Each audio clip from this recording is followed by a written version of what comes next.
afternoon, everyone. Welcome back to ELT Week 2026. I'd like to remind you that before we start our afternoon sessions of the day, I'd like to remind you that safeguarding is the priority for the British Council. So you're welcome and encouraged to share your comments and questions, making sure that you maintain respectful and positive communication in our chat. Remember not to share any personal or sensitive information.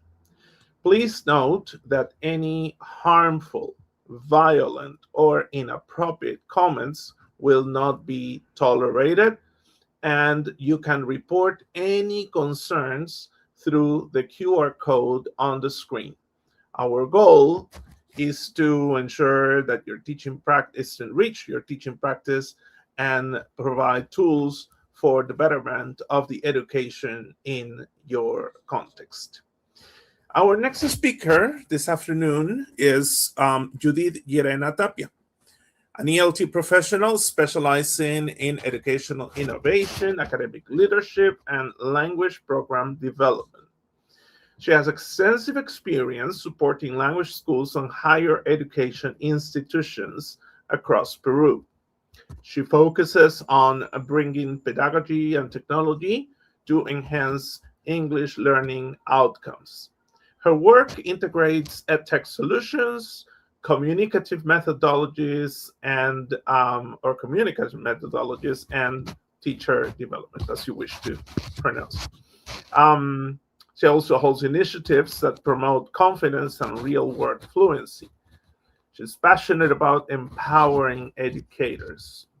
Judith helps institutions create engaging, learner-centered experiences that transform classrooms into space of authentic communication. So welcome, Judith. The floor is yours.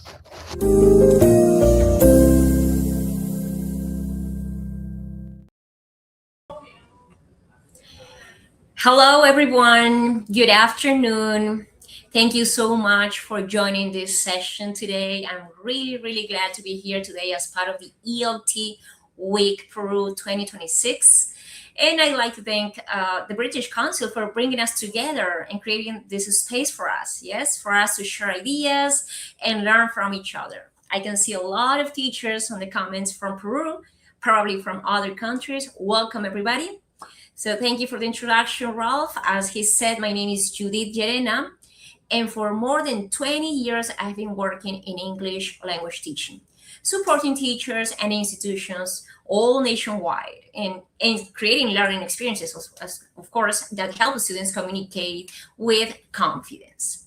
So during those years, especially in my role as an international speaking examiner, I've noticed something very interesting. Many students know the grammar, right? A lot of students know the grammar. I think that's one of the first things they learn. Many students understand what they hear, but when it's time to speak, what happens? What happens when it's time to speak? They hesitate. Am I right? Okay, so let's start. But let me say, okay, just want to confirm if you're seeing my screen. I'm in the correct slide.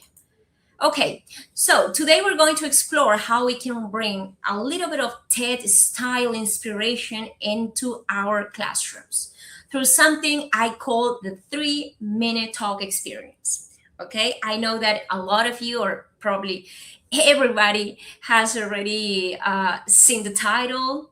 Probably you got familiar with it already. Yes, bringing TED into your classroom. Okay, so before we start, I'd like to ask you something. You can just type yes in the chat, yes, in the chat box. So if you have ever heard a student say, "Teacher, I understand English, but I can't speak," type yes in the chat box. Have you ever heard of this? "Teacher, I understand English, but I can't speak." Very common, right? Very common. So today's session is really about addressing that moment, okay? The moment when students know the language, but still struggle to use it confidently, right? I like to share a simple strategy that can help change that dynamic in our classrooms, okay? And once again, this is what I call the 3-minute talk experience. Okay, let's move on. Now, I'd like to start with a quick question for all of you. Let's make this session very interactive, okay? I want to see a lot of comments and answers, okay? Very short answers, don't worry. So in the chat, yes, in the chat, type yes if you ever seen a TED Talk before, okay? Probably on YouTube or in person, even much better. Or type no if you haven't. Not a problem, okay? It's okay. Have you heard of TED Talks before, teachers? Are you familiar with this format? Just type yes or no so I can have an idea. If it's no, that's fine. Don't worry. Okay. Great.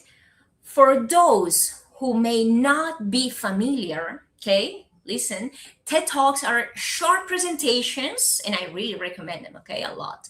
TED Talks are short presentations where people share powerful ideas in a very clear and engaging way, okay? We're going to go deeper into this, okay? We're going to be explaining a little bit more about this. So what makes them special? What makes these kind of presentations special? Because it's not only about the ideas themselves, but how those ideas are communicated. Yes, how those ideas are communicated clearly, confidently, but especially with a purpose. I think that's the most important thing, with a purpose. Okay, so you ever imagined your students giving a talk like that? I mean, not a long presentation, not something memorized, but a short moment where they speak about an idea that matters to them. Okay? So the interesting thing is that we don't need a big stage as like the one you see in the picture. You don't need that. We just need 3 minutes. That's all. We need time, actually. Yes, we need time. And that's the idea behind the 3-minute talk experience. Okay? Let's see. So let's take a moment to think about the reality in many of our classrooms. Okay, let's be honest about the reality in our classrooms. Probably a lot of you teachers come from K-12 schools, yes, primary schools, high schools, okay, or probably from language centers, universities, I don't know. So very often our students understand English quite well. They can read text, they can listen to explanations. Yes, they understand. They often know the grammar rules, don't they? They often know the grammar rules. But when the moment comes to speak, what happens? There's hesitation. Yes? You ask a question and suddenly students avoid eye contact. Correct? Some look at their notebooks. Some others smile.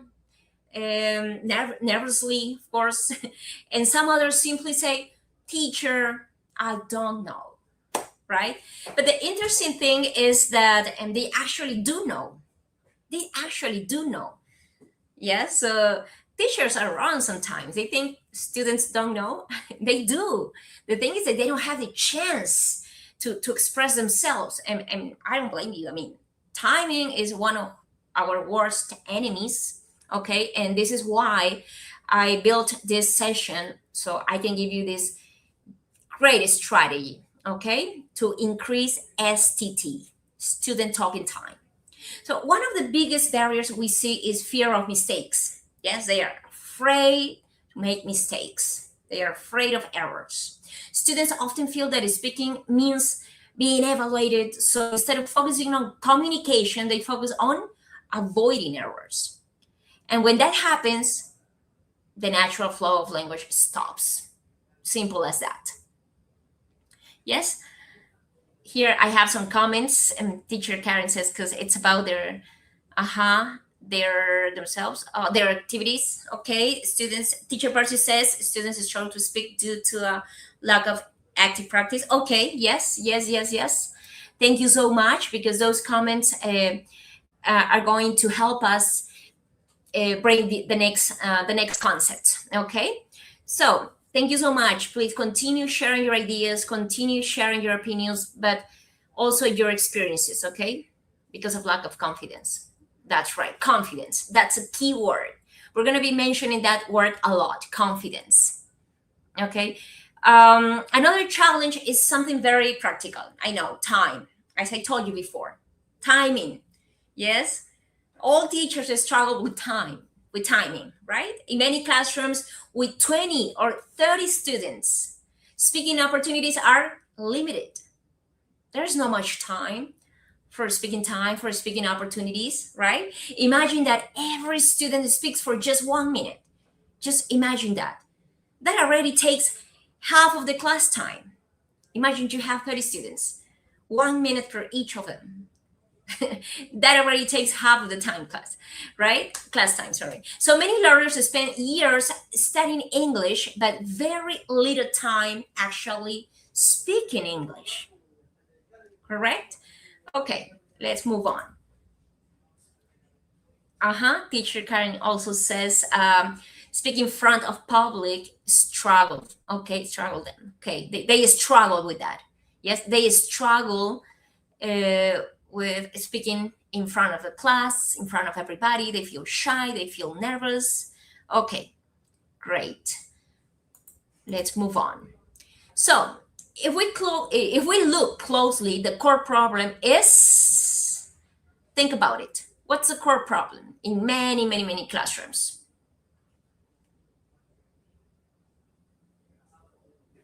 Hello from Puerto Rico. That's interesting. Oh no, I'm sorry, not Puerto Rico, Puerto Deseado, Santa Cruz, Patagonia, Argentina. I'm sorry, I don't know why I read Puerto Rico. I was in Argentina a few months ago. I spent New Year's Day there in Argentina. Beautiful country. Okay, so what's the core problem? We often place too much focus on accuracy. Yes, too much focus on grammar, correctness, avoiding mistakes. But at the same time, we sometimes create too little space for real expression. So students become careful, quiet, and hesitant. Yes, and this is why I believe in a very simple idea. Fluency doesn't grow in silence, it grows in use. Yes? Try to remember that idea always, okay? Fluency doesn't grow in silence, it grows in use. Students need frequent and meaningful opportunities to speak, correct? Even if those moments are short. And that is exactly where the 3-minute talk experience comes in. So never forget about this. Fluency doesn't grow in silence, it grows in use. Okay? All right. So this brings us to the key idea of this session. What exactly is a 3-minute talk? Simple. It's a short speaking activity where students share an idea that matters to them. Yes? Clearly, confidently, and especially in their own words. Yes? Let's take a closer look at how it works. Okay, teachers, I need interaction on this session, okay? Before we continue, I love to hear your thoughts, yes? So tell me in the chat, write your comments, please. If you had only 3 minutes to speak, okay? Just put yourselves on your students' shoes. So if you had only 3 minutes to speak, what would be the hardest part? Choosing the idea or expressing it clearly or correctly? Imagine that you only had 3 minutes to speak, yes, and to share an idea. So what do you think about that? You can just write in the chat box idea, If you think the hardest part is choosing what to talk about, just write idea. Or you can write express.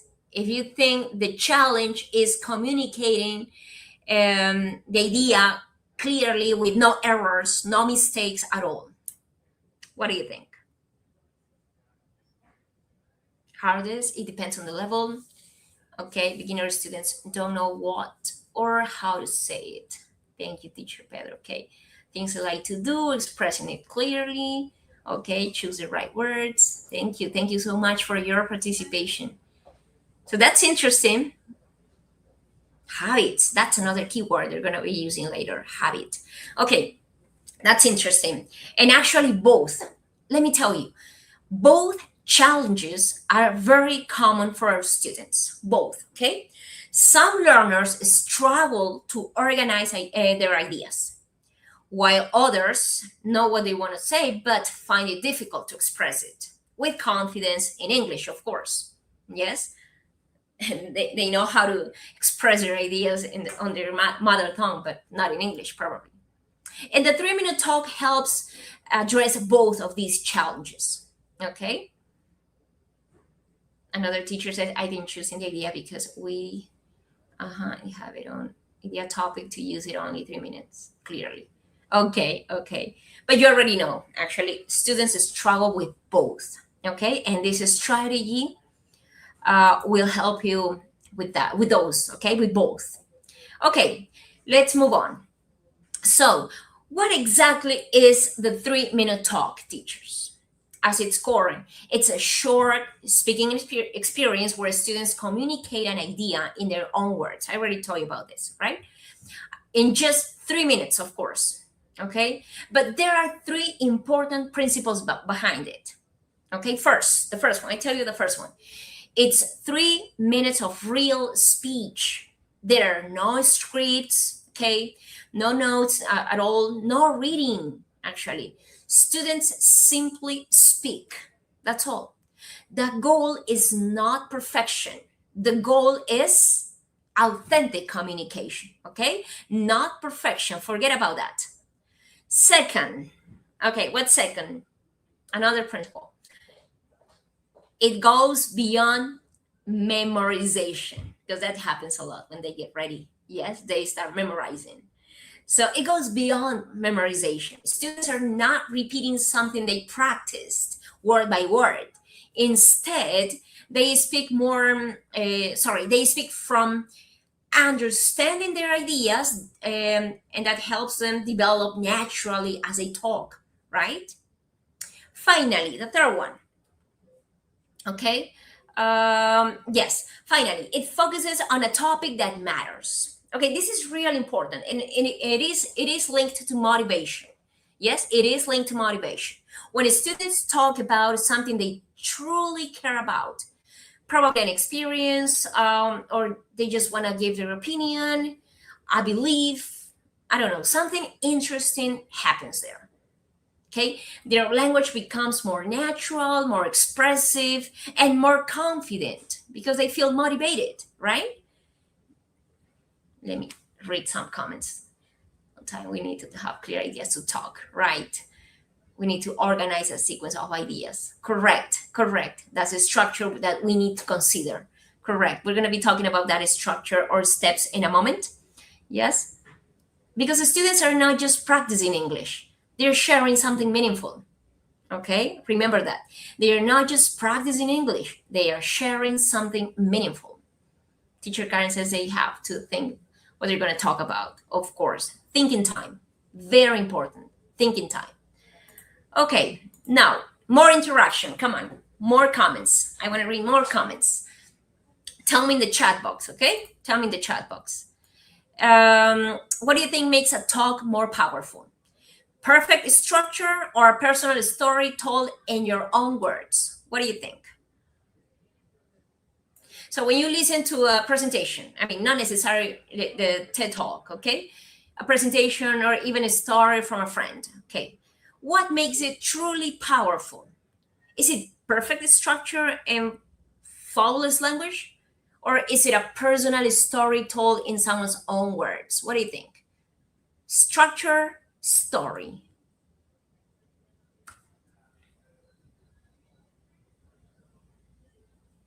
Personal story. Okay, personalization. Very interesting. In many cases, what really connects us with the speaker is not perfection, right? But what is it? Authenticity. Yes? We like authentic stories. Yes? We like authentic presentations. Authenticity. That's the key word for this. Miss Kathy says, I consider that the hardest part will be choosing the right words to maintain a natural idea. Okay. You're bringing a lot of ideas that we're going to be organizing in a moment. Yes, because some of you mentioned thinking time. Yes, they need time to think, of course. Now, Miss Kathy is mentioning something about choosing the right words, correct? They need a guide. They need some time to brainstorm first. Okay, we're going to be talking about that. So when people share something real, something meaningful, the message becomes much more memorable. That's what happens. And this is exactly the idea behind the 3-minute talk experience, helping students to speak with meaning and not just with correct sentences. Forget about perfection.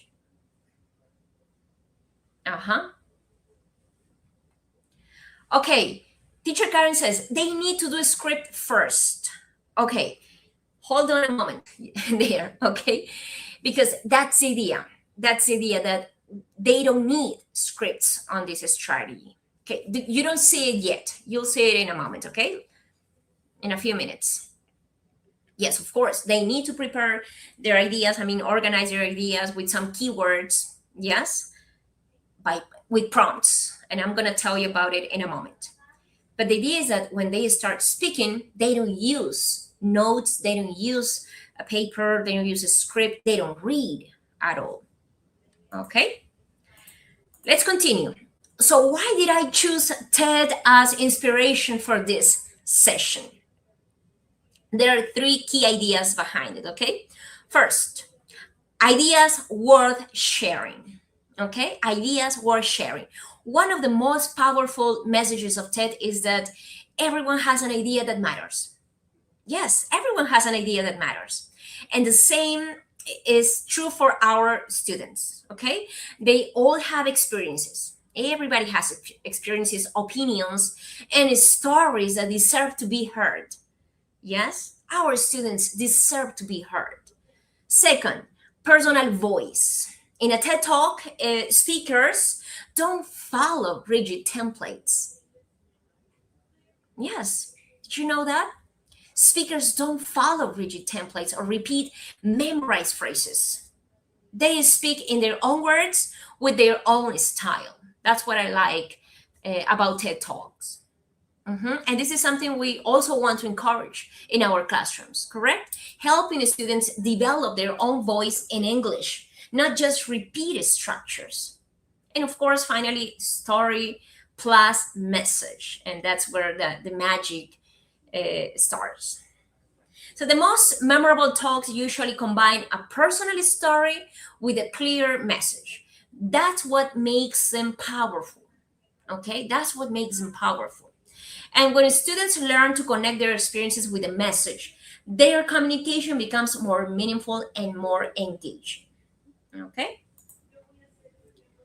All right. Let's see.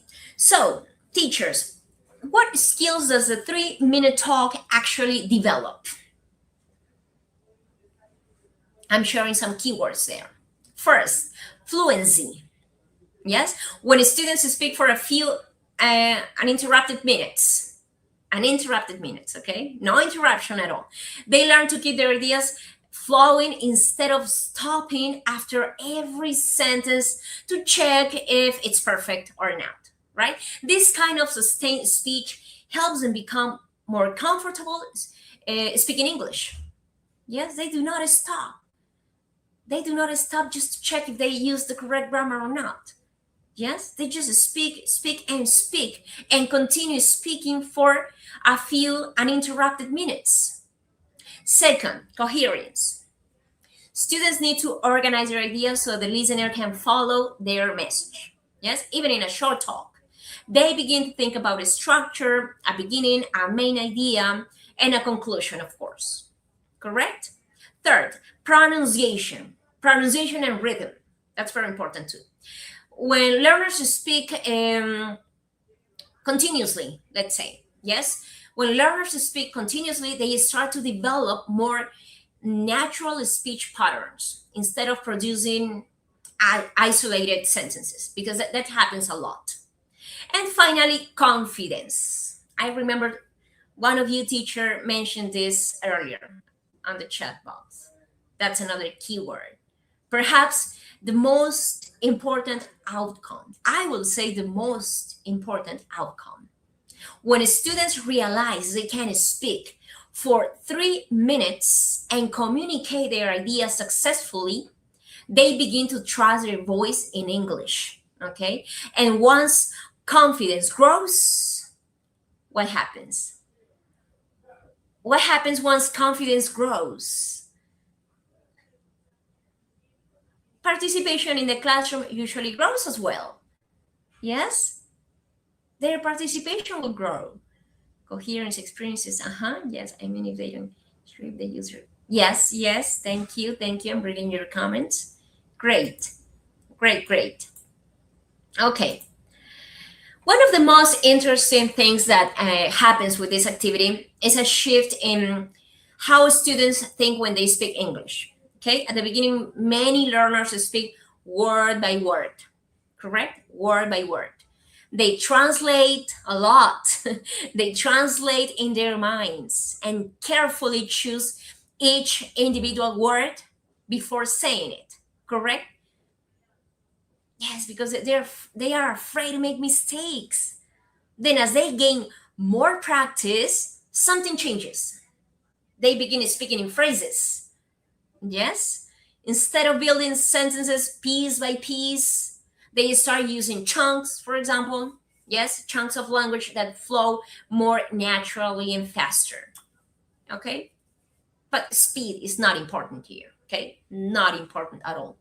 And eventually, what happens? The real transformation happens. Correct? Students begin thinking in ideas, they focus less on individual words and more on the message itself, more on the message they want to communicate. And when learners start thinking in ideas, their speech becomes more fluid, more natural, and more confident. Okay, so the next question is, how do we guide our students through this process in a simple and a structured way? How do we help them? How do we guide them? Okay, now that we understand the idea, right? Because I think you already got the idea. Now that we understand the idea behind the 3-minute talk, let's look, okay, at how it actually works in the classroom. Because you might be thinking, okay, very nice. Okay, I can see your point, etc. But okay, how is that going to work in our classrooms? Yes, how it actually works in the classroom, teachers. Let me walk you through a simple step-by-step process that teachers can easily implement with their students, okay? So, to make this activity easy to implement, I use a simple 4-step framework, okay? I'm gonna go a little bit fast on this one because then I'm gonna go deeper. I'm gonna be giving you more details, okay, on each one of them, correct? So the first step is prompt. Yes, I had to mention this word before because you were giving me some ideas already. So the first step is prompt. Students receive a question, probably a general question or a topic, not only a question, just a topic that invites them to share an idea or experience. Okay, prompt. The second step is think. You already said it. Students take a short moment to organize their thoughts, usually about 30 seconds to 1 minute. Okay, but that's an ideal scenario. At the beginning, it might take more time, of course. Okay, the third step is speak. Of course, the most important part. Students share their ideas in a 3-minute talk, yes, focusing on communication rather than perfection. And finally, the fourth step is feedback. This is a short reflection where the teacher or classmates highlight strengths and offer supportive suggestions. Okay, what I like about this structure is that it's simple, it's flexible, and easy to adapt to different levels and contexts. So let's look at the first step in more detail. Okay, choosing the right prompt, teachers. Choosing the right prompt. A prompt is simply a question that sparks real ideas. Yes? Instead of asking students to repeat information or practice a grammar structure, we invite them to share something meaningful. For example, we might ask our students to talk about a moment that changed them. It could be a personal experience, a lesson they learned, or an important decision, right? Another option is something they strongly believe in, an opinion or a value that matters to them. Okay, and we can also ask the students to reflect on a challenge they overcame. Okay, that always works. They feel motivated. They want to tell their stories. Yes, these types of prompts work well because they connect language with personal experience, correct? When students care about the topic, they usually become more engaged and more willing to speak. Okay? I mean, the goal is not just to practice English. That's one of the objectives of okay, but that's not the main goal. Okay, what is the main goal? Correct. They feel motivated. Well, the main goal is to give students a reason to communicate. Teachers, start thinking about that. They don't want to feel like they need to speak English in class for 3 or 5 minutes or interact with a partner because they need speaking time or speaking practice time. No. They need a reason to communicate. They need motivation. So once the students have a meaningful prompt, okay, an engaging prompt, the next step is giving them a moment to organize their thoughts. They start organizing their thoughts. Okay? The next one, thinking time. After the prompt, we move to the second step, thinking time. Yes, I told you before, in an ideal scenario, students take about 30 or 60 seconds to organize their ideas before speaking. I noted that at the beginning, especially for lower levels, this time is going to be longer, probably 5 minutes. I don't know, okay? At the beginning, especially. But there's an important rule here. They should write only key ideas, not full sentences. Please don't get confused.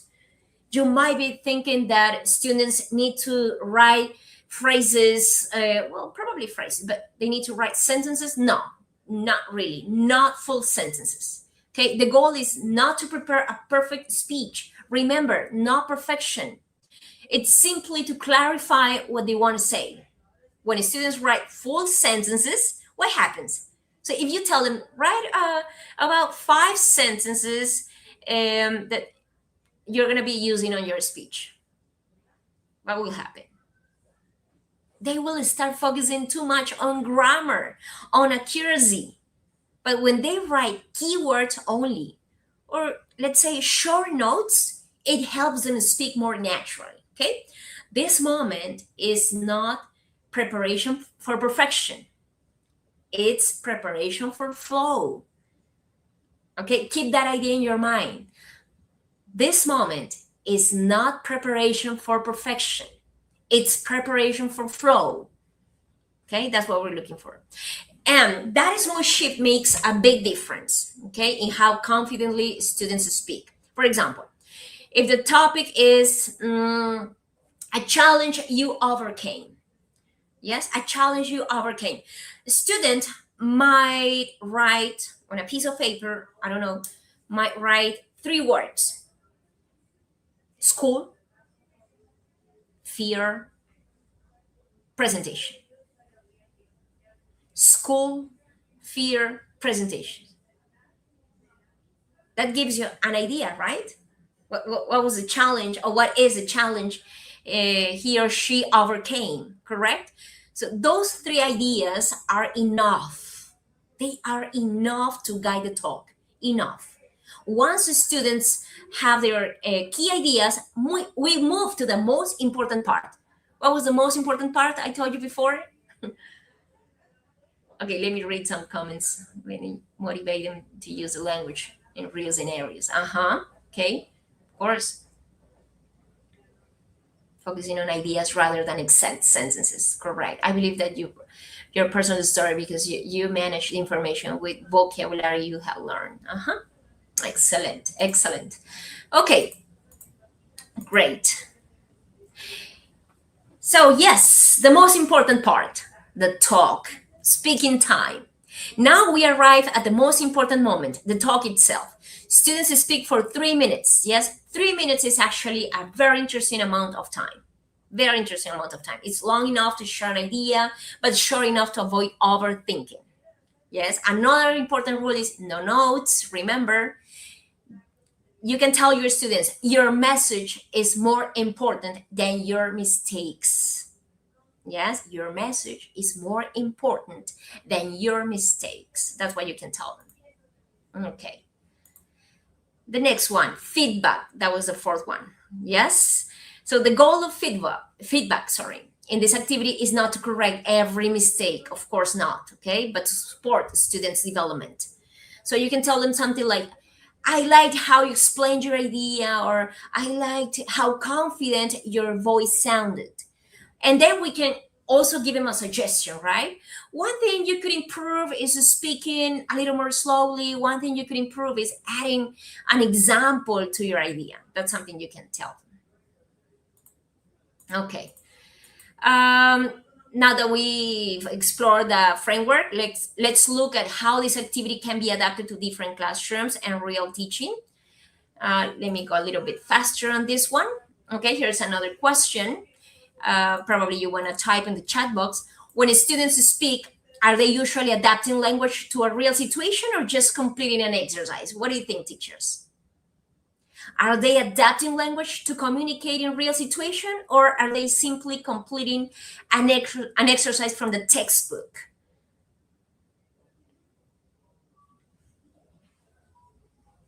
You can write real, you can write exercise.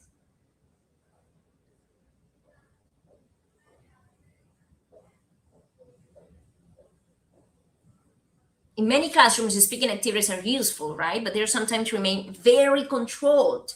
Okay, that's the thing. Students answer a question, complete a dialogue, or repeat a structure, but real communication is different, teachers.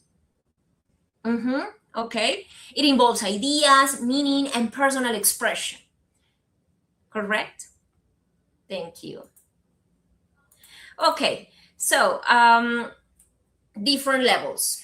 At A2 level, prompts should be more guided. Yes, clear questions, a few keywords. At B1 level, okay, they can also express opinions, correct? They can give a reason because they have more vocabulary, right? Yes, and at B2 level, students are ready for a story. Yes, they're ready for a story. So you can adapt this technique, okay, or this strategy to your different level classes, correct? Also for online classes, first from an inclusive and multilingual perspective, students don't always need to start thinking directly in English. Sometimes their ideas begin their first language, and that's perfectly fine, correct? English becomes a bridge that allows them to share those ideas with others. Now, if we think about online or YouTube context, the activity can also be adapted quite easily. Yes, for example, a teacher can first model a short talk to demonstrate the structure. Students can then prepare and practice their talks offline. Okay, what about that? They can practice offline as well, either individually or in small groups. Okay. Almost closing. All right, let's see. So what happens over time when we use this type of activity regularly? What changes over time? One of the first things we notice is that students start speaking more, of course. They feel more comfortable sharing their ideas because they know they will have to, share something they really care about, something that really matters to them. And they will have a space to express themselves. Okay? You are the ones, teachers, you are the ones that need to create these spaces. Okay? Then something else begins to change. Fear starts to decrease. Yes, the students realize that making mistakes is normal. And those mistakes actually become part of the learning process. And little by little, the classroom also becomes stronger community. Yes, students listen to each other, support each other, and participation becomes much more natural. So in the end, what happens in the end? Speaking is no longer just an activity. It becomes a real moment of communication. Okay, teacher Elizabeth says adapting by including new ideas and vocabulary, of course. Correct. I'm sorry. Okay, this one. Almost done.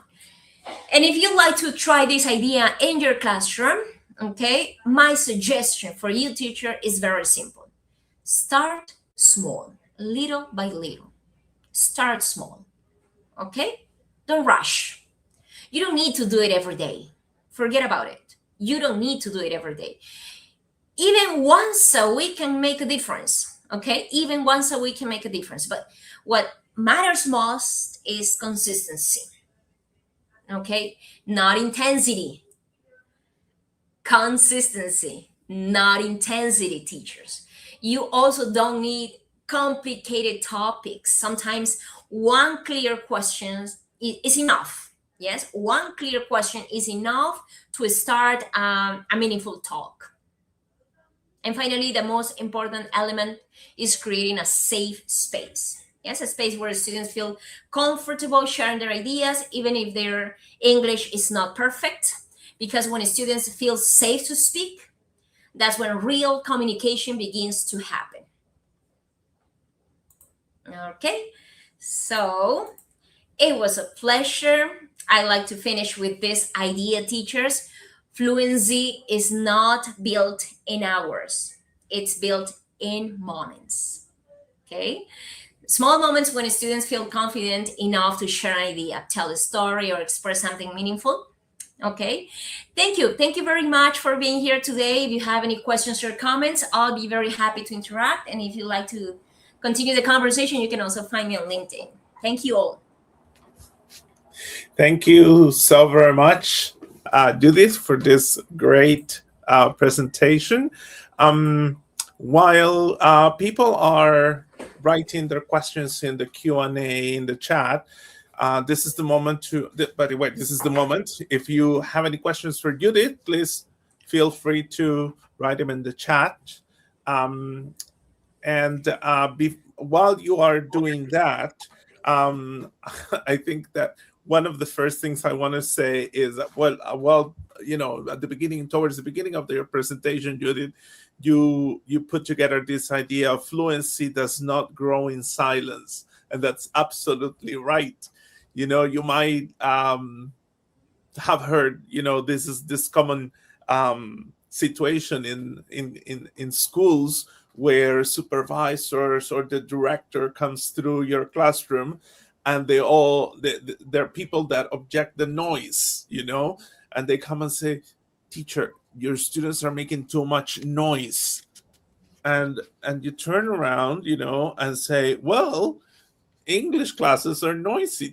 Students need to communicate. So as you said, fluency does not grow in silence. You cannot make students, become fluent in silence. They have to speak. They have to make noise, right? Exactly. They have to communicate. So that was amazing. Yeah. Now, here's some questions that are coming through the chat. And the first one is, why Pedro Torres, user in Facebook, in YouTube, is asking, why 3 minutes? What happens with real beginners? I suppose that the question refers to whether students in the beginning levels can actually speak for 3 minutes. What do you suggest? 3 minutes is just a reference based on this format of TED Talks, right? But this is a very common situation, especially at lower levels, that they can struggle with 3 minutes. Okay, the 3 minutes are not a strict rule. Okay, it's not a strict rule. At the beginning, students might speak for 1 minute only, or even 30 seconds. Okay, it doesn't matter, not problem at all, and that's perfectly fine. Yes, what really matters is helping students develop the habit. I think one of the teachers mentioned this keyword, habit. Yes, that's what really matters, to develop the habit of expressing their ideas. Over time, as their confidence grows, the length of their talks usually grows as well. Thank you. Now, I think that there was another question before about the topics, right? You mentioned that you provide topics. Would you say that you provide a topic for everybody or a choice of topics? How does that work? A choice of topics, different choices of topics is fine. Even I gave you an example of a general question, a couple of general questions, but you can also go into more details, because sometimes the challenge is not the language but the ideas, right?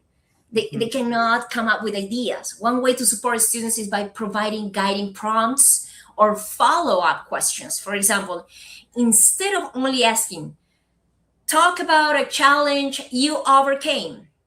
Okay, the teacher can add more prompts, like, when did it happen? Why was it difficult? What did you learn from it? Correct? So you can help them even more with more ideas, right? To go into more details. Right. Thank you. A teacher also in YouTube, I think her name is Gina, is asking whether there is a role for materials, for, I suppose that she refers to, I don't know, visuals or some sort of visual help, materials that students can use in order to either choose or develop their 3-minute talk. Great. That's a great idea. Instead of writing prompts on the board or giving them pieces of papers, you can just show them pictures. Yes, teachers can use visual aids. So probably you can just apply the silence technique also for a moment. They just, during the thinking time, they just see Okay. between a controlled activity, like a more guided and controlled way of giving them prompts, or giving them the freedom to choose, yes, to express from their own experiences. If you give them pictures, probably it can be a little bit controlled, but why not? In a very first step, on a first step, it will be fine. Yes, not a problem. Thank you. Now, Annie is asking for your recommendation when you have introvert students. Yes, nervous also students, anxious students as well, not only introvert, right? That's actually one of the reasons why this activity can be so helpful. Okay, at the beginning, students may feel nervous, but because the talks are short, structured, and supportive, the experience becomes less intimidating. Yes, also the feedback format. Remember that when you provide feedback, you give them one strength and one suggestion. So that helps create a positive atmosphere, encouraging atmosphere, and over time students begin to see speaking not as a test, not as an evaluation, but as an opportunity to share ideas. So little by little. All right, thank you. Now, Pedro back again is commenting on the risk of students using artificial intelligence for the content of this 3-minute talk. How do you deal with that particular risk? Well, it depends on the guide, I think. It depends on the motivation also. We can probably model activity first, what we usually do. Yes, that's something we need to do. Encourage them to use their own experience. I mean, they can use the AI for vocabulary, probably, or if you want them to create stories, probably to brainstorm different topics. It can be a choice, but I think all depends on the guide you give them. Yes, if you model the activity, if you know how to motivate your students, if you provide them with the correct thinking time, yes, you provide them with positive feedback, this can disappear. Mhm. This problem can disappear. Claire, Clayder from Clayder Centurion is asking if it is necessary that we speak with them in English all the time in this exercise. Oh, okay.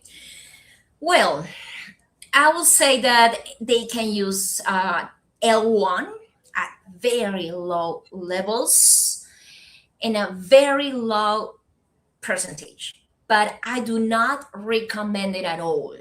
And let me tell you why. Because this kind of a strategy is actually built or is provided because we need them to speak English. We need them to start thinking in English. Okay? Acceptable in a very, very basic level, very basic level, until they, okay, feel more confident, probably. But you need to continue. You need to continue pushing them to speak English. Okay, even if they only apply a few phrases, short sentences with a lot of errors, with a lot of grammar mistakes. Okay, not perfection, teachers, not perfection. They need to speak English. You need to train them to think in English. Great, thank you. Now, I think I'm going to put two in one here because it has to do with particular contexts, right? The first one is the context of a large classroom. So how do you adapt the 3-minute talk to a large class, a large group of students? And the second one is how do you deal with previous experiences of students who have had negative experiences learning English, right? And they bring that baggage into the classroom. If they've had a negative experience before and they bring it to the classroom and say, they have like this, these negative thoughts about, speaking in public, and they have probably the experience has lowered their self-esteem, and things like that. So two in one, the size of the classroom and those previous experiences. Sure. Well, answering the first question about large classes, correct? In large classes, I think we can adapt the format. Okay, that's a good thing about this format. It's very flexible. For example, students can work in small groups of 3, groups of 4, and they can share their talks within their group. Yes, instead of speaking in front of the whole class. That's one idea. Another option is to have 2 or probably 3 students present per session and rotate each week. I mean, not everybody has to present at the same time or the same class. They can rotate. This way, everyone eventually participates, but the activity remains manageable for the teacher. No, that's the idea. Students who had some negative experience about this, well, we're gonna always face this kind of a challenge, I would say, right? As I said before, my answer is very similar to the previous one I gave you. When we find students that are very nervous, anxious, I mean, they have this negative experience probably from previous classes, they feel kind of blocked with language, with English. So as I said before, if you provide a very clear structure, you become a very supportive teacher. Yes. And you also try to make this short. I told you, start small, little by little. Okay. Do not make them speak 3 minutes. Okay. That's just a reference. But let's do this as a target. But start, just make them speak for 30 seconds, 1 minute. Yes. Try always to encourage them to make mistakes. Remember, I told you there to tell them your message is more important than your mistakes. Always tell them that. So the thing is that little by little, starting small, you can unblock those students. Okay, always providing positive feedback. There is not other formula. Okay. Thank you very much, Judith. This has been a fantastic presentation. I think that it's been super active, and teachers have displayed, all their questions and all their doubts in the chat. They've been responding very positively to your comments and recommendations. Now, I think that we can bring this to an end. Thank you, everyone, for staying and being so active. We will now take a few minutes break, just 5 minutes or so. Our next speaker is already in waiting, and we will begin our session at 5 p.m. That's in 4 minutes. Okay, so stay around 4 minutes, and we will start with the last session of the day. Thank you very much. Thank you, Judith. Thank you. And I'll see you next time. See you. Bye-bye. Thank you. Bye.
Hello, everyone, and welcome to this final session of the day.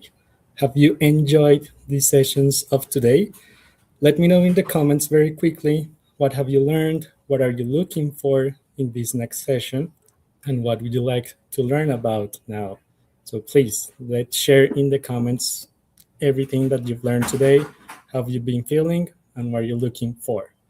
In the meantime, I'm telling you that you are in for a real treat because I'm presenting the amazing Marcela Danowski, which is an English teacher educator, teacher trainer, and conference presenter with more than 20 years of experience across primary, secondary, and university levels. She specializes in assessment for learning, inquiry-based pedagogy, and 21st century skills. Marcela holds a BA in English language, diplomas in phonetics, educational management, and curriculum accommodations, and is currently pursuing a master's in neuropedagogy. As an educational consultant and speaking examiner, she supports institutions in designing meaningful, inclusive, and innovative assessments practice that truly reflects students' learning and potential. So, Marcela, welcome. You are.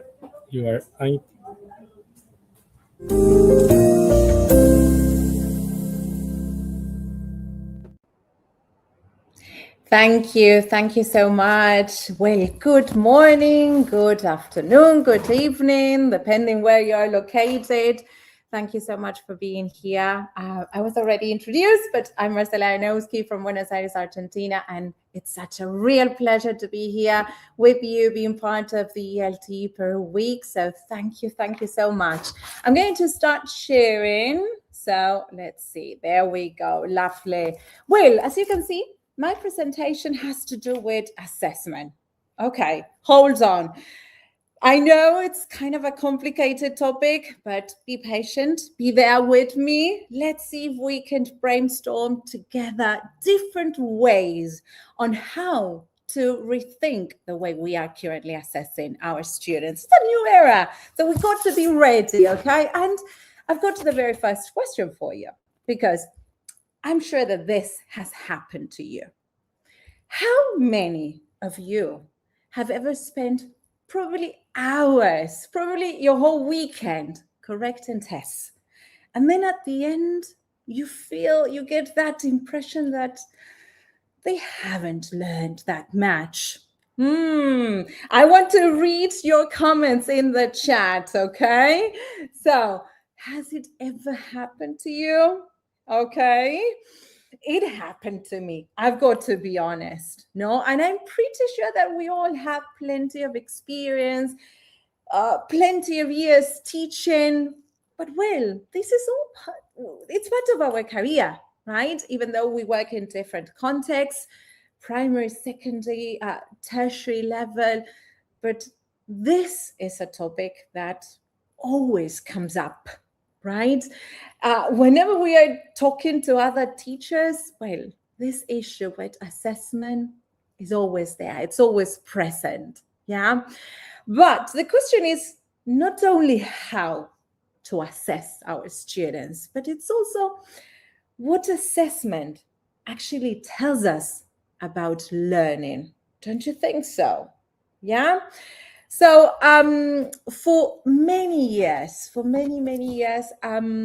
the most common way to answer probably that question was very simple. Well, if I need to check if they are learning, I give them a test. And that's it. That's the way in which I can check if they have learned.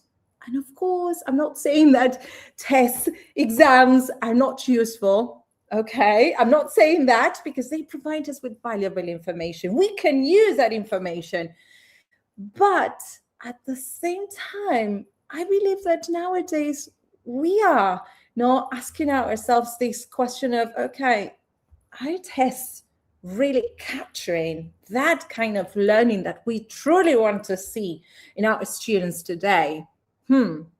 Because whenever we think about the type of students that we want, right, the type of students that we need to get ready for that real world, we think of, okay, I need a student who can think critically, who can communicate ideas, who can be ready to work collaboratively with somebody else, who can solve problems, who can adapt to new situations, right?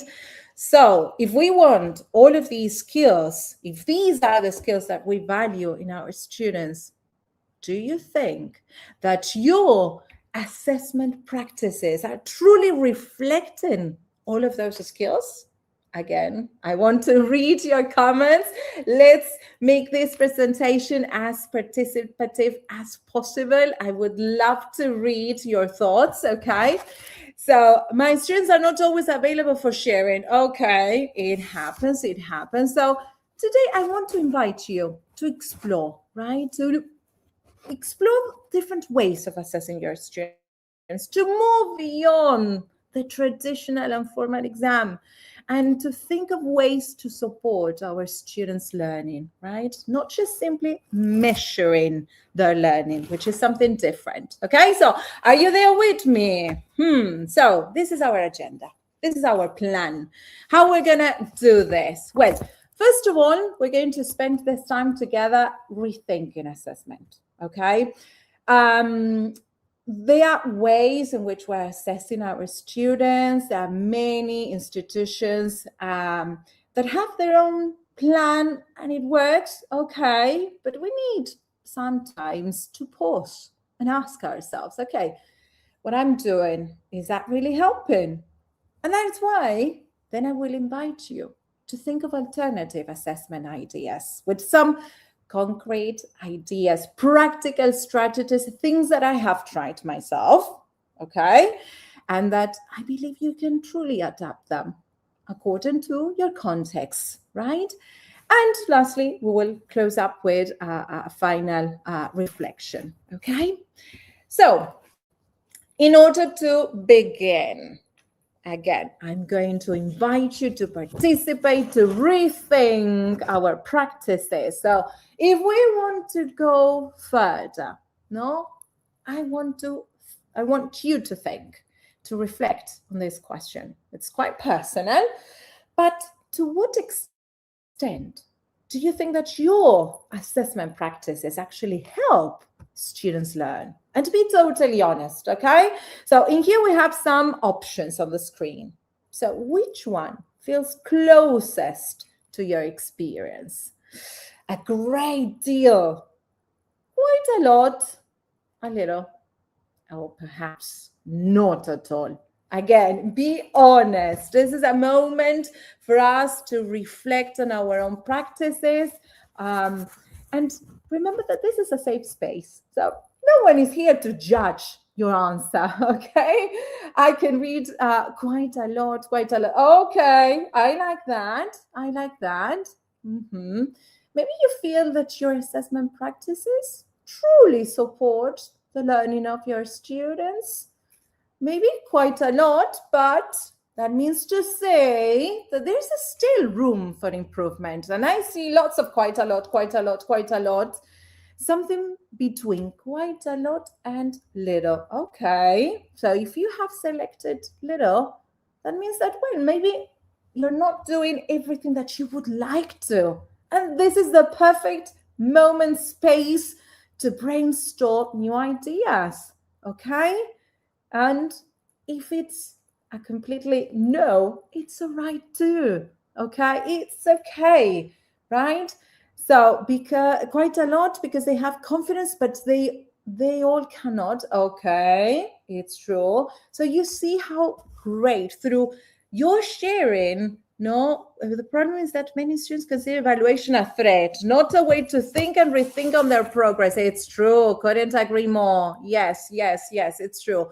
But what I was about to tell you is that sometimes it happens, that we focus way too much on measuring the performance, and especially at the end of a learning process. And I want to highlight this, the learning process. So it's not just simply at the end. It's not just simply a final product. Learning itself, it's a process. It's way much richer than that. Yeah, it's something dynamic. It's something that has to be meaningful, okay? Focus on learning summative to active input through authentic, inclusive, and technology material. Oh my gosh, I love you. Thank you. That is amazing. You have summarized what we are going to be talking about this whole session. Great. Thank you. Thank you, Percy. Okay, assessment can help, but also can be intrusive sometimes. It's true. That is why we're here, to come up with ideas in which that does not happen. Yes, of course. All right. So I want to invite you to keep on thinking with me. Yeah, I told you, we're going to begin with some metacognition, brainstorming, rethinking assessment. And I think that it's super important to clarify something. Yeah. If we are here rethinking assessment, it's not because we want to eliminate tests, right? In many contexts, exams, tests, whatever you like to name them, they are required. And sometimes they can give us useful information. Now, the real question is a test the only way that a student has to show us what he or she knows? Well, probably not. Yeah. So we have to think about our own students. Some students express themselves very well in writing. Some others love communicating. They're very good at speaking. Okay. So some students show deep understanding while they're engaged into discussions. Okay. But maybe they struggle a lot when it has to do with answering, when writing, because they're dealing with that time pressure or whatever reason it is. So if we want, right, to think of only one way, one form of assessing our students, we're just getting only part of the picture. Okay, so that's why we need to think of richer evidence of learning. And we need to think of how we can see not only what students know, but also how they think. That's even more interesting, And this is exactly where alternative assessment practices come and make that big difference, okay? And I also want to point out how important it is to move right into assessment of learning, the former traditional exam, into assessment for learning, in which the student is part, right, of this process. But assessment as learning is actually the one that we want to foster, the one in which the student is the real protagonist, the one that can reflect, can make choices together with you, with the educator, right? Who the student is the one who sets the goals, the new objectives. And that is why we moved into agency, engagement, metacognition, everything that we are looking for, okay? There are many assessment ways. It will depend a student's grade. It depends, I think. Also, students' necessity. It's true, right? Can I do a summative assessment too? It's allowed, of course. Again, we are not saying that one thing is better than the other. They can coexist. We can choose what is the best for our students for that particular moment, right? But we do need exams, tests, because they provide us with valuable data that we need as well to take later on certain decisions, okay? So, big question. And I think that here comes like the most important part of our presentation, the one that you've been waiting for. Okay, what does alternative assessment look like in practice, okay? I'm going to share some concrete ideas, things that I have tried myself, and I'm pretty sure that probably you have tried and experimented with others. So again, feel free to share your comments, your experiences through the chat box, okay? So let's get down to business. And the very first one of my favorites, the e-portfolio. Have you ever heard of the e-portfolio? I want to read your comments. Have you ever tried using the e-portfolio or maybe the portfolio? No, I'm giving you this extra E portfolio. That means to say that it has to do with technology, obviously. It's something digital. But have you ever no, used with your students a portfolio, an e-portfolio? Well, this is such a powerful strategy, such a powerful. An e-portfolio, basically, it's a digital collection of students' work, and over time. So instead of just seeing only one test result in a particular moment, no, we begin to see something way much more meaningful. It's the journey, it's the whole learning journey, okay? So I want to just make use of one of my favorite researchers, the Spanish Elena Barberá, and she wrote about this definition of the e-portfolio, no? And she describes the e-portfolio in such an amazing way, no? Like making reference that, okay, it's a purpose. There is a purpose in here, in that collection of evidence. It shows the efforts, it shows the progress, the achievements of that student over time. There is a purpose. So the portfolio, the e-portfolio is not just simply a folder. When randomly, no, you or the student collects pieces of work. No, it's a carefully selected collection that helps both the student and the teacher understand how learning is developing, okay? So basically, it's the student, the one that is responsible for that collection, for that evidence, right? So instead of the teacher being the one deciding on what is going to be evaluated, it's the student who takes that active role. It's a student who chooses those pieces of work that represent their learning. Wait, the positive, the negative aspects. So it doesn't have to be like the most impeccable and perfect piece of evidence. No, it could be something that they are still struggling with, okay? So this e-portfolio is going to include a variety of pieces of evidence from more subjects, the better. If we can integrate it and make it multidisciplinary, even better, because the student is only one throughout the whole different subjects that they experiment and go through, right?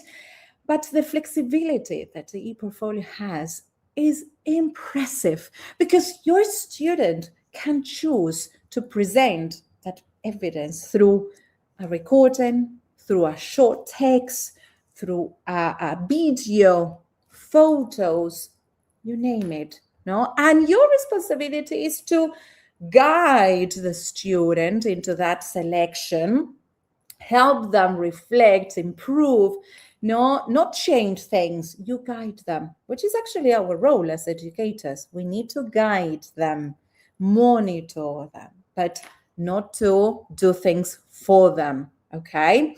And throughout the e-portfolios, we can see them improve over time. We can see what type of strategies they are using, what they need to still keep on working on, and they need support, right? And one of the most powerful strategies that the e-portfolio has to do with the reflection. Metacognition is always part of this process, because they have to always think of, okay, I chose this activity. Why? What did I learn out of it? What about something that challenged me? What am I proud of? What I probably would do differently next time? That is something so important. Metacognition. And that's the moment where they start understanding how they are learning. And they become more independent, more responsible for their learning, right? It's an exercise. It takes time. I'm not going to lie to you.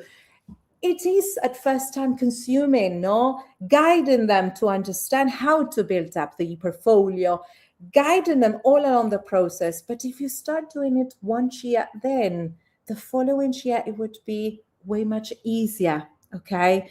But these are valuable skills. Think about it. You're not wasting time. You're investing time into helping them how to organize information, how to select wisely evidence, how to reflect on their progress, how to communicate their ideas. Okay? Remember, this has to do with digital literacy, organization, communication, self-reflection, 21st century skills, right? If it is multidisciplinary, much better. Connections, right? And creativity, I would also say, because you can give them a template, you can give them a canvas, you can give them a PowerPoint if you are old-fashioned, or a Google slide template, and they are the ones adapting it and changing the font and doing lovely, lovely things, right? So the way, in which our students are going, and you as well, you're going to get a richer picture of the learner is impressive. And again, it's not about just the performance in one single day. It's all along, right? How is this student growing as a learner over time, right? So this is one of my suggestions, the e-portfolio. These are real pictures taken from my e-portfolios from my students. I use e-portfolios with primary students, with tertiary level students. So imagine, super, super useful. Let's move on to another alternative way to assess your students. And that has to do with gamification. There was someone who wrote in the chat, gamification. So here comes your moment. Digital escape rooms, right? This is something that they absolutely love, right? It's a way of challenging them. They're playing, having fun, what they're learning, right? So basically, in a digital escape room, students usually work together. They have to come up with a series of puzzles, of challenges in order to move on to the following stage. And obviously, they have to come up with those solutions so that people can move on, right? So every single correct answer unlocks a clue. And with that clue, they have to put them all together and create kind of a sequence and decode something and get to the end. So from an assessment perspective, this type of activity is very interesting because you can observe how your students are communicating with one another, how they can approach a problem, how they organize ideas, how they organize information. What is it that they have truly learned, and they believe that is essential information for us to make use of in their challenges, right? How they collaborate with one another, how they make good use of the time, right? We need flexible and open-minded students, okay? So this is actually an idea that came out of my own students. It wasn't mine. It was one of those moments in which my students from, I believe it was year 6 in primary school, they told me, Marce, instead of having an exam, why don't we create an escape room? What is that? And I listened to them. Sometimes that is all we need, a moment to listen to our students. They need that space to be heard, right?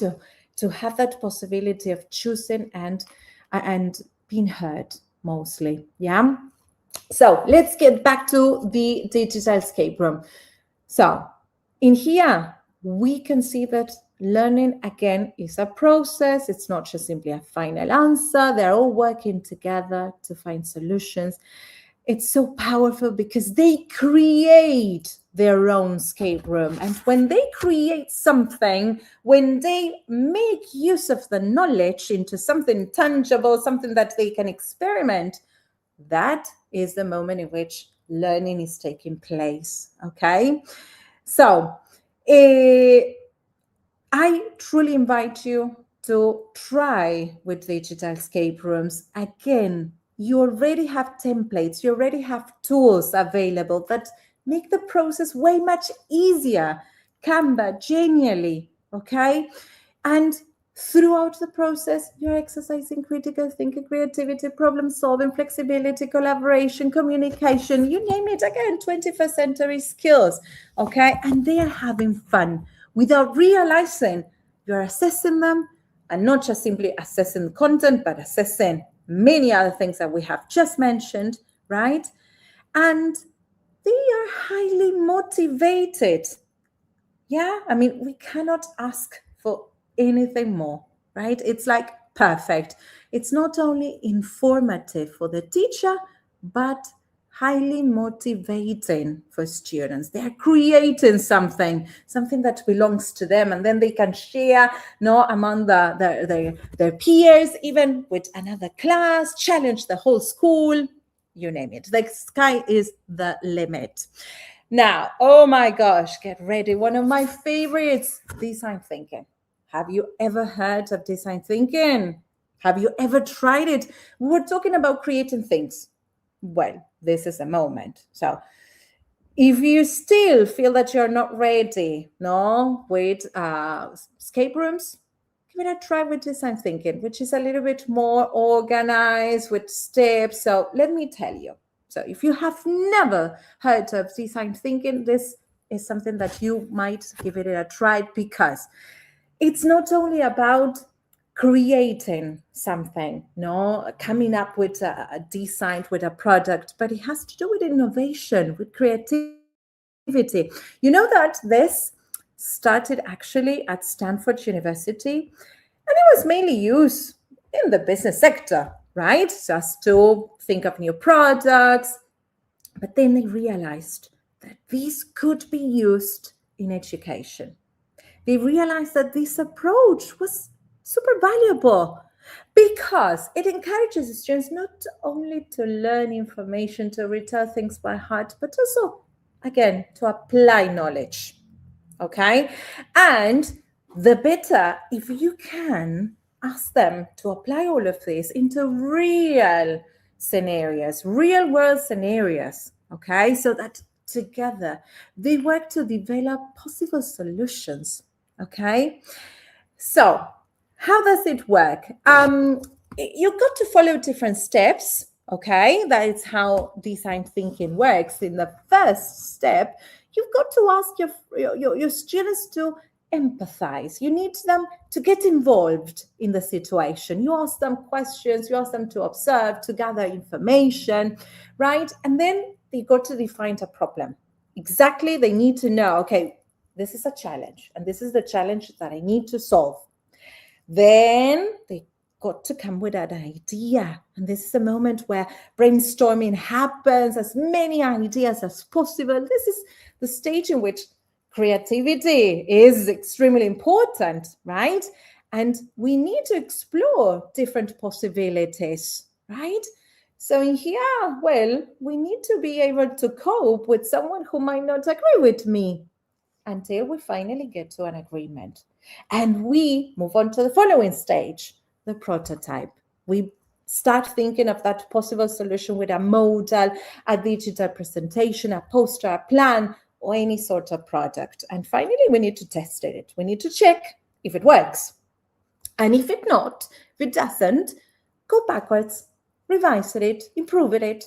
Okay? So sometimes we need to go back and forth. So from an assessment perspective, super enriching this experience, right? Because again, you're not only collecting evidence information just simply at the end when they show you the final product that has been tested, but you are gaining information, valuable information all along the process, all along, right? Not just simply at the end. I want to show you one concrete example. In my school, we were working on that unit of the environment. And again, instead of asking them to retell things by heart, natural resources, and well, lots of things that they have learned on this topic of the environment, on the planet, we asked them to come up with a concrete idea, a concrete solution. So we divided them into groups, okay? And each group had to deal with a different location. They had to identify the difficulty, the challenge in that location, and how to come up with a solution, making use of natural resources, right? And they had to create an eco-friendly container where people could live. And let me tell you, it's not that far away. It's not that crazy. Who knows if in the future we end up living in this type of houses, of containers, right? So you see, we give them real scenarios, real situations, so that they can come up with their own solutions. And I want to show you actually one of the one of the videos, the results, right, from one of these groups. And of course, don't expect them to be perfect with an amazing English. They make mistakes, of course, but you got to bear in mind that they were the ones creating this. They were the ones who, with an online application that it's totally free, that it's called Tinkercad, not only, they managed to create the plan of this container, but they created a 3D version of that container, and they recorded themselves explaining everything. So it's not just simply a beautiful drawing, that's it, the container is done. It's explaining, right? Okay, I'm going to use in here solar panels because, and I'm going to use the solar panels so as to connect it or heat there. So they had to show us as teachers how to make use of everything that they have learned in a real situation. So let me see if I can show you the video. Let me see if it works. There we go. Hi, now it's your turn. Well, here we have our 2 containers that we built, and here is our house.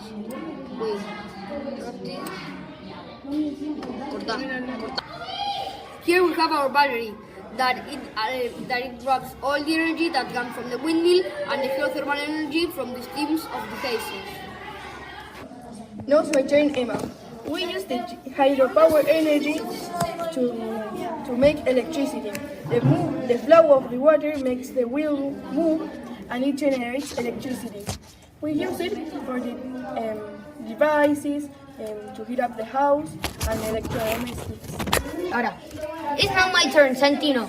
We use the geothermal energy of the geysers to heat up the house because it's the most common source of energy in Iceland.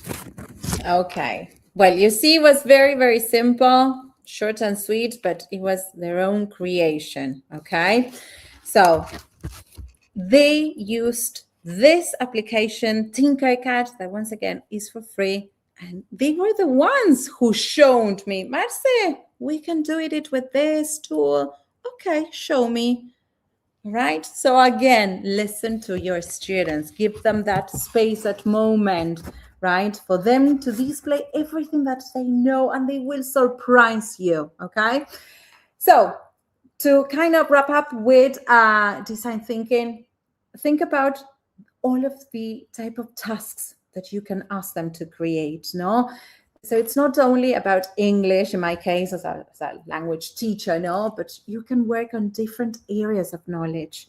You can work on design thinking, on science, technology, art, social studies, not just simply all about English, right? And the interdisciplinary dimension of this strategy is what makes it more meaningful, more authentic, and again, it gives us richer evidence of how students can apply knowledge across different types of contexts, okay?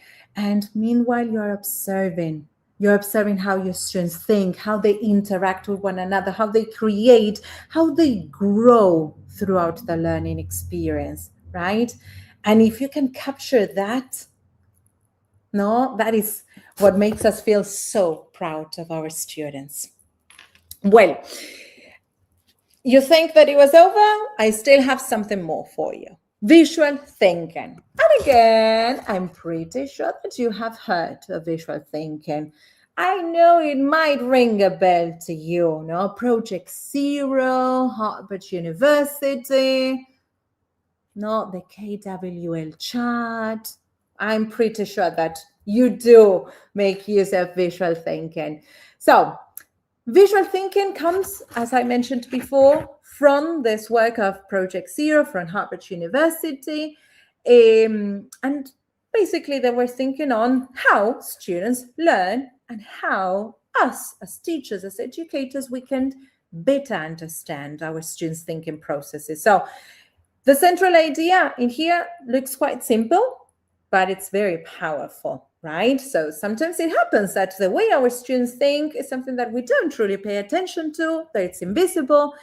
We always focus on the final result, the final answer, if it's correct, if it is incorrect, but we're missing something that is really important, that it's part as well of the learning process, and it's how those students arrived at that answer, okay? So those students might give you the same answer, but the way in which they thought about it might be different. And that is also valuable information, okay? I think students will enjoy solving different situations because, yeah, definitely. So visible thinking routines give that opportunity for students to externalize their thinking, to express their ideas, to explain their reasoning, to reflect on their understanding. And you have to guide them sometimes, no? With simple strategies, with simple questions like, what do you notice? What makes you say that? What else could be happening here? No? So these kinds of questions are part of Project Zero, what we call the thinking routines. Short but repetitive structures and repetitive routines. It's not that every single day you have to introduce a different thinking routine. You've got to train them, and it takes time. And at first, they don't know what to think, what to say, what to do.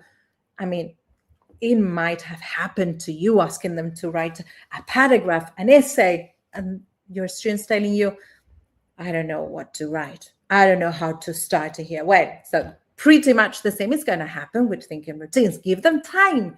They need to train their brain. The brain is a muscle that needs to be trained, okay? So when students answer these questions, when they're engaged into these type of tasks, from thinking routines, they're not just simply giving you an answer. They're explaining the reasoning. They're making connections, right? And there's something happening when they discover even new ideas as they are speaking and writing and thinking, right? So that is why it's so valuable, right? When students articulate their thinking, we as teachers, we gain so much information about whether our students are understanding or not, if there are misconceptions, misunderstandings, or even how their ideas are evolving and connecting with something else, with another subject. So think about the way in which you can integrate thinking routines. It could be a simple exit ticket. It could be in a way of a mind map, like with hexagonal thinking hexagons, in which they got to write essential phrases or concepts, and they got to join them instead of the typical mind map. Or things like the KWL chart, what you know, what you want to know, what you have learned, which shows the whole process. Or even they're reading something, they're listening to something. Okay, color, symbol, image. Think of what you have just read and summarize it into a color, into a symbol, into an image, but then explain why. There are many thinking routines. One of my favorites, peel the fruit, in which it's like a sort of apple, right? And it goes from the outside layer, okay, what you can see, what type of connections you're making into, okay, what you're understanding, your questions, until you get to the heart of the orange, the essence of what you have just learned or read. So again, it's an amazing way of not only assessing the final product of learning, but looking at the whole process, okay?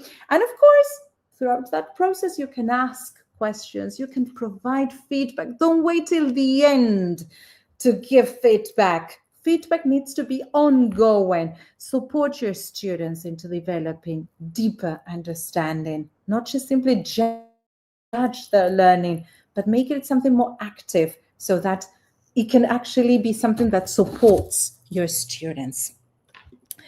So I know there are many, many other things to be done. I've just shared some concrete ideas, but I'm pretty sure that you do have this question. Okay, and here I told you, this is a safe environment. We're going to be totally honest. And I'm pretty sure that you have this question. But still, no, does it meet the curriculum? Because in our daily practice, we're not only responsible for obviously creating that super engaging learning environment, but we are also responsible for making sure that our teaching somehow aligns with a particular curriculum, with certain requirements, with learning standards, or even the institutional expectations. So, okay, my answer is yes, absolutely. Okay, because it doesn't mean that we are changing, because we're changing the way in which we're assessing our students. No, we are lowering our expectations. No. It means that it requires more careful planning. It means that now we're going to focus on what we want students to demonstrate, right? An effective assessment always begins with clear learning objectives. So in other words, you've got to ask yourself, okay, what knowledge, what skills or competencies should students develop throughout this task? All right. So once that you have established that objective, then the following stage would be questioning. Okay, questioning those questions that may come up during the activities, during the discussions, during the presentations that your students will be carrying out. And that is what will generate meaningful evidence of their learning. So if your students, for example, are presenting a project or whatever idea it is, okay, the teacher's questions can actually encourage them to clarify that reasoning, to make connections. So maybe it's that silly, tiny thing that you can do by asking, helping them clarify the reasoning and reflect more deeply on the thinking. And that is what is still making that difference, And then it's also important for students to understand that quality, looks in a particular way. So that's why we were talking about feedback, ongoing feedback. So work with rubrics, checklists, So show them what is expected, show them their responsibility for their own learning. So having a criteria is essential, clear objectives, transparent criteria, okay? So in other words, we are not moving away from the curriculum, okay? What we are doing is broadening the ways in which students can demonstrate their learning, basically. So if assessment shows what we value, what do our practices say?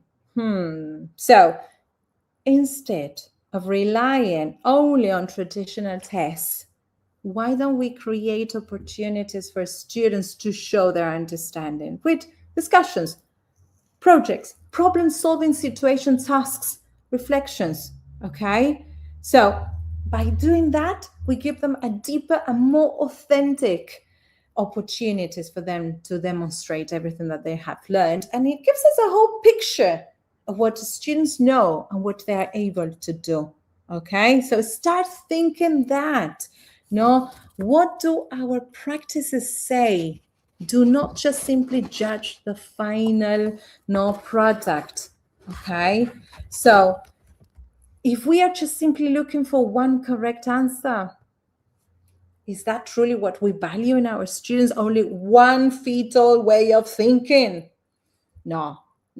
I'm pretty sure that what you're looking for is for thinking, creativity, collaboration, growth, okay? Because learning is not simply about getting the right answer. Learning is a process, right? It's a process that implies exploring new ideas, making mistakes, revising our thinking, going back and forth like this. I'm thinking, okay, we come up with a prototype. It's not working. I tested it. It's not working. Okay, I go back and forth, and it's okay. And gradually, I will be developing deeper understanding. right? And if we want our students to be curious students, reflective ones, confident learners, then we have to provide our students with assessment practices that create that type of space for these type of processes to be visible. Okay, so perhaps the challenge for us as educators has to do with how we assess learning, what kind of learning we want to recognize and value in our students, right? And this is the power that we have as educators to shape that in our students. So I know that it's almost time because we also need to leave the room for some questions, but thank you so much for engaging into this conversation, for sharing your thoughts, your experiences. I love that. Our creativity has no limits. Yes, it's a big yes. Thank you for being part of this reflection. Thank you for taking the time here, just taking the time of thinking, rethinking, reshaping the way we are assessing our students. That means the whole world. Okay, so if you want to continue the conversation going, obviously we're going to have now some minutes for sharing our questions, but you can always follow me on Instagram. Thank you so much, ELT Peru Week. Thank you, British Council. A pleasure to be here. Thank you so much, Marcela. That was an amazing presentation. I'm sure everyone enjoyed it. I have a couple of questions for you. First, I see Pedro Torres, who says that in Peru, Mineru asked teachers to fill some fixed evaluation criteria in the bookmarks at schools. So how can we adapt these alternative ways of assessments in our reality? Mm-hmm. Well, it's as we were mentioning before, we all have different realities. That's the truth. So my session had to do with not eliminating traditional tests, and this is something that will take also time for us to move from the traditional way of assessing our students. But it's all about starting by tiny things, like I've just shared a couple of seconds ago, maybe by asking more questions to your students. Maybe you still have to complete those forms, and you cannot do anything about that. You cannot change it. This is something that needs to be gradually changed, and maybe it's a mindset as well that needs to be reshaped, right? But again, you can make the difference inside your classroom with those tiny moments of reflection, with a small project, with a collaborative task that will be part of that overall evaluation, let's say. I know that maybe families, the government, the school, whatever, they rely a lot on traditional tests.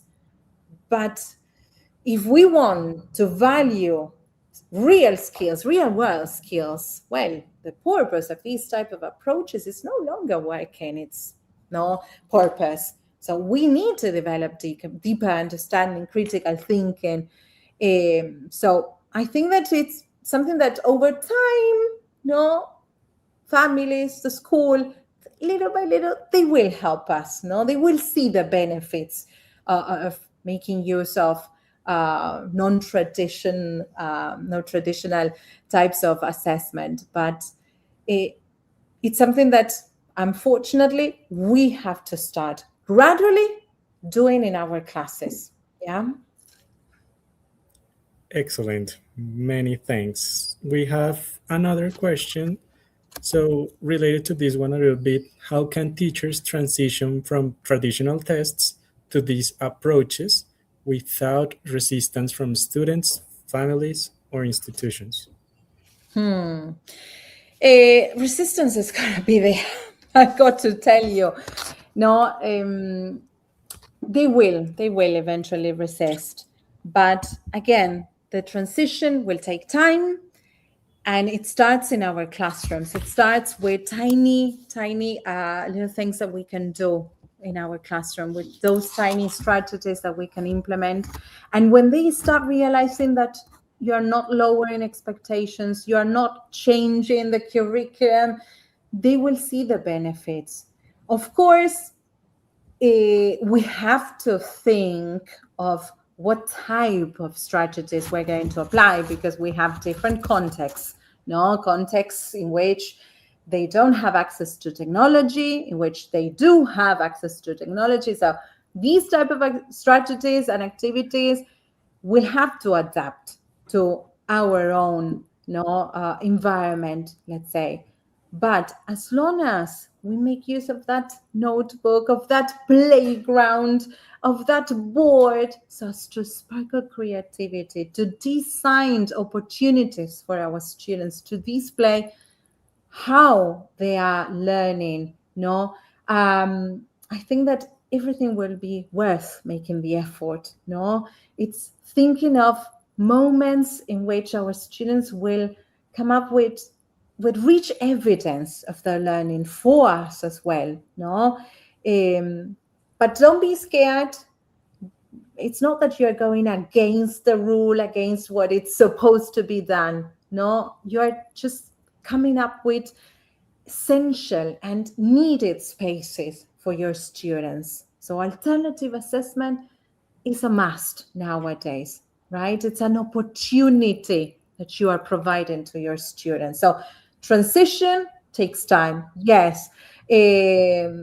Resistance will be there, yes, it's true. But you have to cope with it, because as long as you show them the benefits, as long as you show your students they can be engaged, that they are reflecting on their learning and they're surprised with everything that they have learned and how they can make connections and even new connections, you will see that everything is working perfectly fine and it's worth making the effort. Great. I think we have time for one more question. So please tell us, how do these assessment practices support metacognition and students' agency in a concrete, observable way? Well, many of the activities that I've shown you today, they invite students to reflect on their learning, right? So even if you don't use, thinking routines, it's about gathering an activity, something that you have done with them, and asking them, supporting them with these moments in which students are invited to ask themselves those questions of, okay, what type of strategy did I use in here? Why is it that this idea actually worked, or why it didn't work? What about next time? How am I going to do things differently? Setting new goals as well, making them be participant of their learning journey. So whenever those type of reflections happened, even if it is spontaneously with a conversation, in a paragraph, in a learning journal, in a checklist, whatever, that is when you know that they are actually learning, that they understand how they even learn best. That is how you can also foster students' agency. When they start identifying that they are active participants of their learning rather than just receptors of information. That is a moment in which they can also set new goals, monitor their own progress, and make tiny adjustments. And again, it's no longer completely your responsibility, something that we do together. Assessment as learning, as an opportunity to learn. Rubrics, someone is writing here, rubrics, yes, feedback with rubrics, transparent feedback, okay? So in this way, assessment becomes not just simply a tool of measuring, of judging our students, but it's a powerful tool that provides them the opportunity to grow, to get better, to get the best version out of them, right? It's the learning itself, actually. Great. We have time for one last question. So we have this one, which is, Can these alternative assessment strategies work in low-tech or no-tech contexts? Well, I mentioned something about that a couple of minutes ago. Of course, because even if you don't have access to the internet, to computers, it doesn't matter. It could be something tiny as a KWL chart on the board. It could be working with the hexagons on paper. Not necessarily you've got to use the digital tools as to create the hexagonal thinking mind map. It doesn't matter. Technology shouldn't be the way in which students are going to connect with these alternative ways of assessing them, or it shouldn't be something that blocks the way in which we're going to assess our students. It's just simply a tool, right? That can help us, that can support the way in which they're going to document or organize material, but not necessarily it's the main principle of all of the activities that we have shown you today on alternative assessment. So what matters is to create opportunities for a student to be able to explain their thinking, to interact with others, to reflect on what they have learned, to create something. It could be with technology or not. It doesn't matter, right? We have to adapt it according to our own context, okay? So absolutely, I would say it's a big yes, no matter if it is a classroom with zero possibility of using devices, technology, and those who might have their own tablets per student, well, you can adapt it as long as you can start providing them with a tiny space where they can be free to share, to interact, to provide their own voice and choice. You can make use of any of these strategies and techniques. Amazing. Well, Marcela, thank you so much for this presentation, for answering these questions.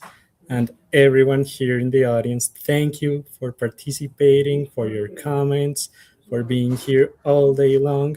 We love that you are here, and we are eager to see you tomorrow and the next few days in the next sessions that are going to be amazing. So please take care, have a good day, and see you tomorrow.